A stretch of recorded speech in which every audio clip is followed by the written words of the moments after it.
Hey guys, just got back from the theater from seeing The Way Way Back.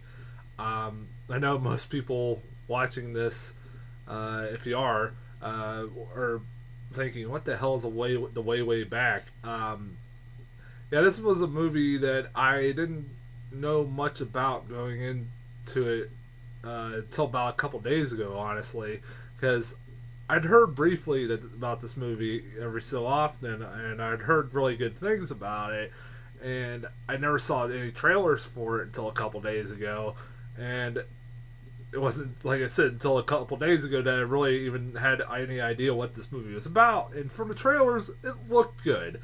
It looked like it was a kind of decent little coming of age story. It looked like it could be a really good comedy, a decent comedy. I thought the trailer looked fine. I thought the movie looked fine. It had a good cast. It appealed to me from the trailer, so I was like, all right, I'll definitely check this out. I know I said last week, if you saw my video last week, that um, I was going to go see The Butler, and I've been kind of putting off seeing The Butler for the last couple of weeks, but uh, it wasn't until earlier this week that I found out that this movie was coming back to my movie theater. This movie had came back or had came to my movie theater like about a month ago. It lasted 1 week and then disappeared. So I figured I'd get it. This was my last chance to finally see it before it came out on DVD or Blu-ray.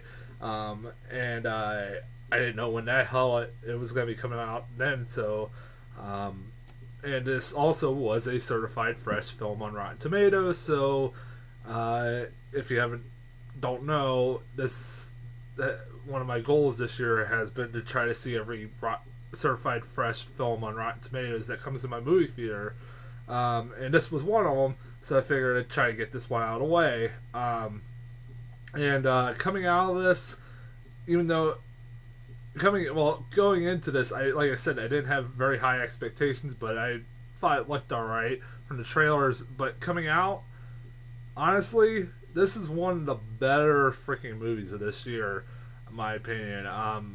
This is not exactly like a very original story or anything like that, but this is a really, really well acted, really funny movie.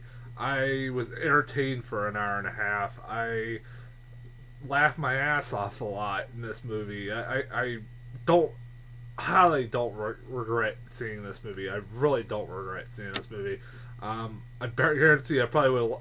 I'm gonna like this movie a hell lot better than will like The Butler when I finally see it. Um,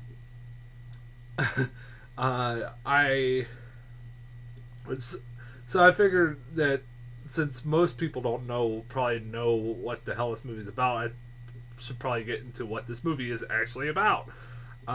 This is a movie about like a coming of age story that's like a um, throwback to like 80s, those 80s movies that were like 80s coming of age stories that were involve like one fateful summer that the kid always remembers for the rest of his life, that he spends at like a summer house or something like that.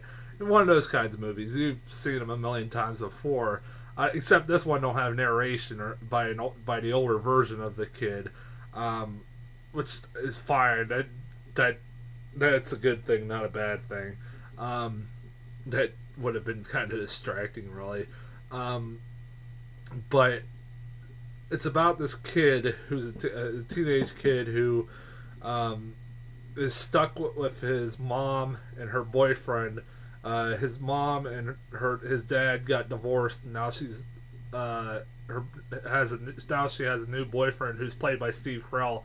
The mom's played by Toni Collette, and so his mom and her boyfriend take him and Steve Carell's daughter to the beach house that Steve Carell owns, and he feels like an outcast. He is not very sociable kind of person, and he really hates his mom's boyfriend for a good reason, honestly.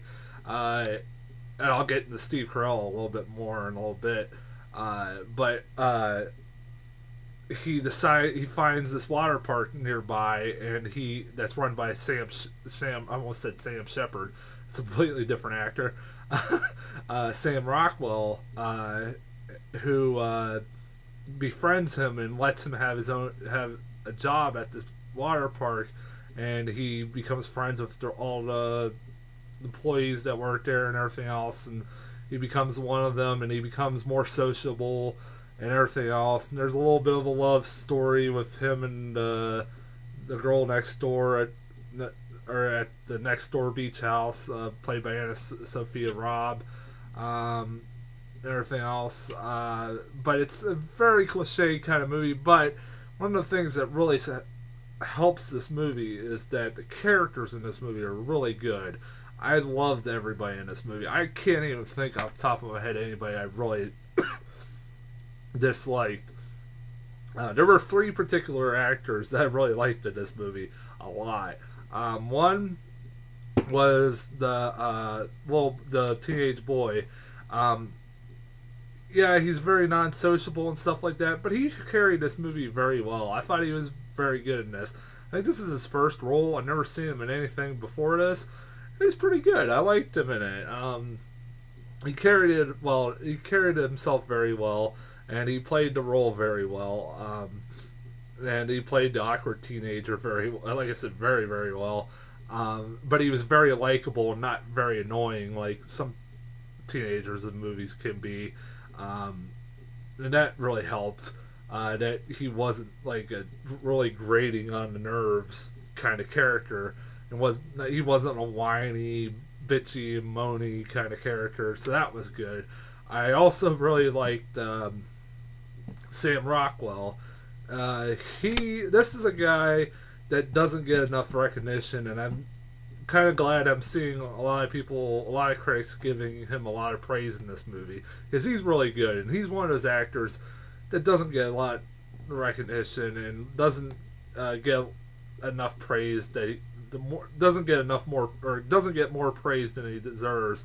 Honestly, this guy is he's a really funny actor, and I love seeing him in any movie he's in. Surprisingly, there was no dancing of him dancing in this movie. Maybe 1 or 2 scenes, but barely any. If you don't know, the running joke is that like every time he's in a movie, he has to do some kind of dancing scene. And there really isn't. Well, wait. No. Yeah, there isn't much of it. There isn't really a dancing scene of him in it. Also, even though I love those 2 characters, my favorite character in this whole movie was a character that wasn't in this movie a lot, but every time this character popped up, I couldn't stop cracking up. And it was the character played by Allison Janney. She's the mom that lives next door to their Steve Carell's beach house, who's always drunk nonstop all the time, and she's Anna Sophia Robb's mom in this movie. And I particularly loved the scenes where she has a little son who has a lazy eye, and it kind of like drifts off and stuff like that. Obviously, anybody with a lazy eye, and the back and forth repertoire between her and her son is just fucking hysterical. The dialogue is just, oh my god, it's funny between these 2. My favorite part is where her son's like, "Hey, mom, look. Go look at hey, check out the seagull. It's really awesome, really good, cool looking seagull." And she's like, "Son, you gotta point to where the seagull is, because I can't tell where you're looking at." And I'm busted up laughing. I was like, that is awful. She makes him wear an eye patch because she feels that everybody's awkward around him because he has a lazy eye, and so she wants him to wear an eye patch at all times. And that she thinks that everybody gets freaked out by a lazy eye, and it's kind of funny. And he even at one point says, "Mom, you're a terrible mother." That made me laugh. I was like, the kid was funny too. Like I said, and he worked really well with her, and that was, oh god, that stuff was funny. And I was like, the problem is like she's not in a lot of this movie, and that kind of sucked. I wish there was more of her. But every time she popped up, she had probably the biggest laugh for me. Although the rest of the movie was funny, and I'm not saying it wasn't, but she had some of the biggest laughs for me. What else? Oh, this is the first movie I've ever seen where they made Steve Carell the most hateable, unlikable person on earth.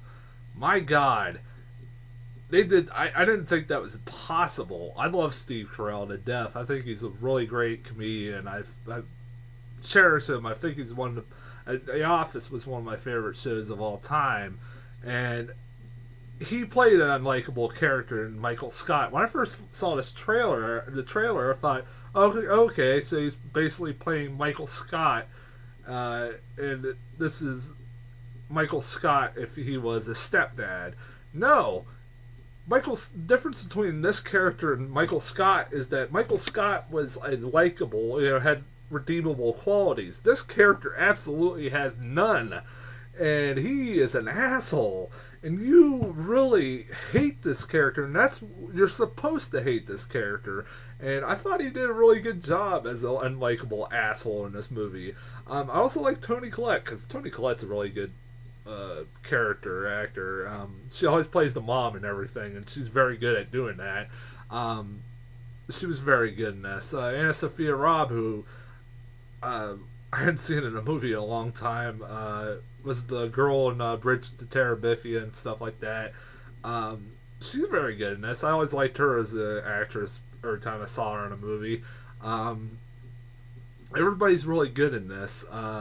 We got Maya Rudolph as one of the water park workers. You have, I'm trying to think of who else is in this movie. Amanda Peet. Rob Corddry, stuff like that. They're all very good in this.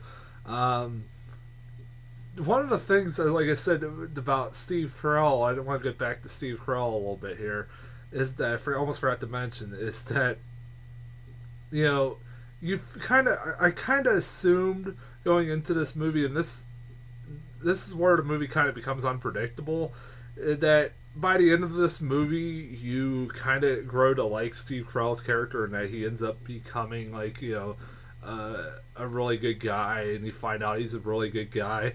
No, he ends up becoming.